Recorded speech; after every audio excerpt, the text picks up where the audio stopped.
All right, guys, kind of freehanding it, so I'm gonna try not to be terribly shaky or wobbly.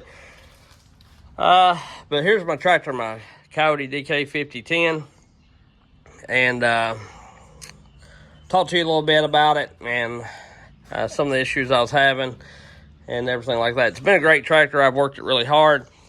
But the last job I was on, cutting trees, I left the tractor sitting there a bit, and it's had a mild leak that was coming down between the fuel tank and like the belly of the tractor. And of course, when this floor pan's on, you can't see all that over there. But it had a leak, and the gentleman where I left it had moved it and had moved some brush and things with it, in which I told him he could move it, and I didn't realize he was going to be running as much as he did, and got a little low on fluid. And so when I went back to pick it up, of course, I got my ballast box on here. Everybody that knows, watches the channel, know the ballast box I made for it and everything. And my 3-point hitch would not raise. I do not know what the issue was with that, other than it was just low and not picking up at the time or whatever. But I got that off, got it loaded, got it back home, and I started tearing this thing apart due to the fact that, you know, for one, I was going to find out what was wrong with the 3-point hitch, and two, why I had it tore down. I was going to fix this leak so it's not an issue anymore, and change all the fluids, maintenance it, you know, the fuel filter, oil filter, hydraulic filter here, and the air filter, put all fresh fluids in it and all that kind of stuff. So anyway, while I was working on everything, I done that in the weekend, got it tore down Monday afternoon. I got back here, and I'd watch videos, and one guy was like, this whole lever was moving, but it wasn't spinning the spindle. So I thought that may be my problem. When in the meantime, the 3-point hitch started working again. So I don't know if it just took it a little bit to pick up that fluid, because it was pretty low. And so I moved on from that. It was working. I don't know if it had a piece of trash in it. I've seen some say the valve get a little piece of trash in it or something and not do right. So now that's working, or it was. It may quit again. So I moved on to my leak. And the problem was it was leaking in between, dripping down right here in between the fuel tank and the belly of the tractor, and making a mess everywhere. And I had a pretty sneaking suspicion that it was this gear shifter here. And sure enough, that's where it was leaking, out the top right here. And so I removed that and looked in there, and there's no seal. I could see daylight through these little pinholes here.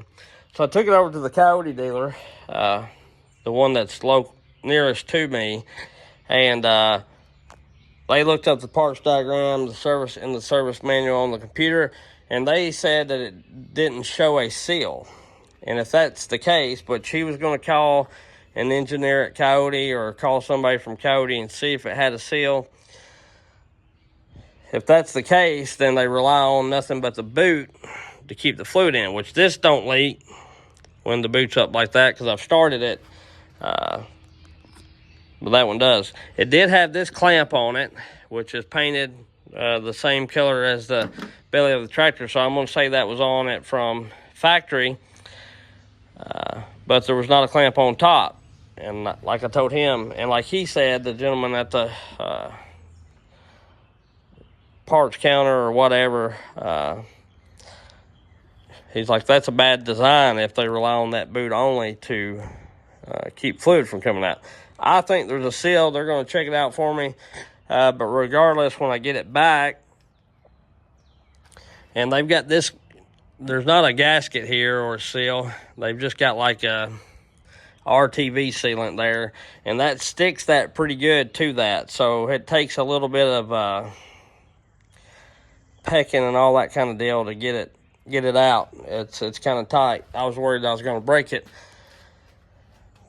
But like I say, regardless, he's ordered me a new boot in case that's the only thing, because like I told him, to get to that, it's a pain in the butt to get to this shifter, because the shifter comes out right over here But the thing's right here, and it's under that pan there, so you've got to take all this off.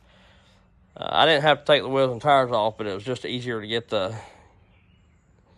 fenders off. And you know, it's a process. You got to take the seat platform off to be able to remove this, because it slides out.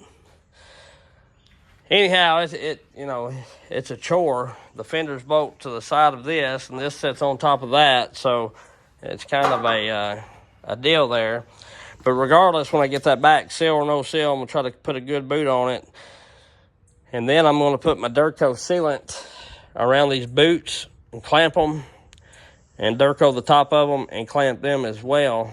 That way, for some reason, if that don't have a seal, you know, fluid cannot come out of that boot. It's not pressurized.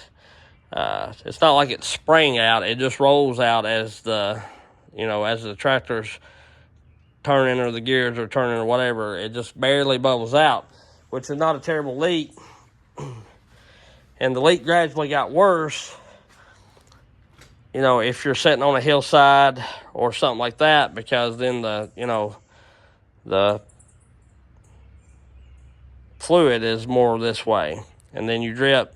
Like, it was never pouring out, but it was a pretty good drip. I told him it probably would leak about a gallon in 16 hours, or sometimes a little less. And he acted like that wasn't no great big leak, you know, like that wasn't that big of a deal. But to me, it kind of is, because I don't want to have to put fluid in it when that stuff's, you know, $80 to $100 for 5 gallons, you know, about $20 a gallon, close to it, $15 to $20 a gallon, you know. I don't want to be spending $15 on it every 2 days when it should be working right. But other than that, I've had no trouble. I went ahead and changed the oil in it, put a new air filter in it. I've got my new hydraulic fluid filter on it, drain the fluid. All I've got to do is fill it up when I get that reinstalled. So some of it's just normal maintenance, and some of it is some stuff that I needed to address anyhow. But like I say, it got me into it because of 3-point hitch. I don't know what the problem was, and still don't, and really don't care as long as it keeps on working. So that's kind of what I've been up to here lately. For everybody that's been wondering, I have been cutting, but I've just been busy doing a million other things, and that's why I've not really had a ton of videoing going on. I could have videoed all this, but really, it takes hundreds of bolts. I wouldn't say hundreds, but it takes quite a few bolts to get all this squared away. So anyway, we'll catch y'all later. I appreciate you. But if you got a leak on a Kioti tractor between the fuel tank and this, and the belly leaking right down, typically it would drip out. Well, right down here, and leak out on this rail and all that. That's more than likely where your leak's at. And I'll update on when I get that shifter back. They're going to put the boot on for me and put the seal in if it takes one. So I'll update you on that when I get that back, and we'll figure it out. And I'll let y'all know. So anyway, be looking forward to that video. I'll put this part 1 hydraulic leak, and then I'll make the second one when I get it fixed and find out the info part 2. But honestly, I've had this, it's got about 700 hours on it now. I've had it since it's had 500 and something hours on it. And honestly, I've not had a minute's trouble out of it, and I've worked it really hard, pretty much using this thing as a skidder and a log loader. I've not really done much farming with it of sorts, you know what I'm saying? I've done a little bit of bush hogging, and it pulls this 5 or 6 foot bush hog, whatever it is, really, really, really nice. And I greased everything, greased all my fittings. Another thing I'll tell you to check on is go through and check your bolts every so often. I done lost one of those, and these 2 were backed out. There's only one holding this side of the loader on, and this side's tight, and also lost 2 bolts out of my wheel. I don't know if somebody took this thing apart or tried to fix that leak or whatever the deal was and didn't get stuff back tight. And or, you know, as you use things, as you go through, they've got a lock washer on them, but as you use things, they just tend to loosen up, and that's kind of what happened to me. So, of course, most of you know, but if you're a new tractor owner or operating anything, even chainsaws or anything, after you get a little bit of use on it, you may want to go through and check the bolts on some stuff and make sure everything's tight, because they do tend to rattle loose. But if you're in the market for a tractor, honestly, this Kioti tractor has been stellar. It picks up about everything I want it to. And honestly, I could turn the pressure up, I'm pretty certain, a little more on this, you know, by loosening this and turning it in, and or that one, whichever one it is. But it'll pick up so much with the front end that it lifts the back end up, even sometimes when I got my balance box on there. So that's plenty of pickup for me. The tractor don't have a problem picking weight up.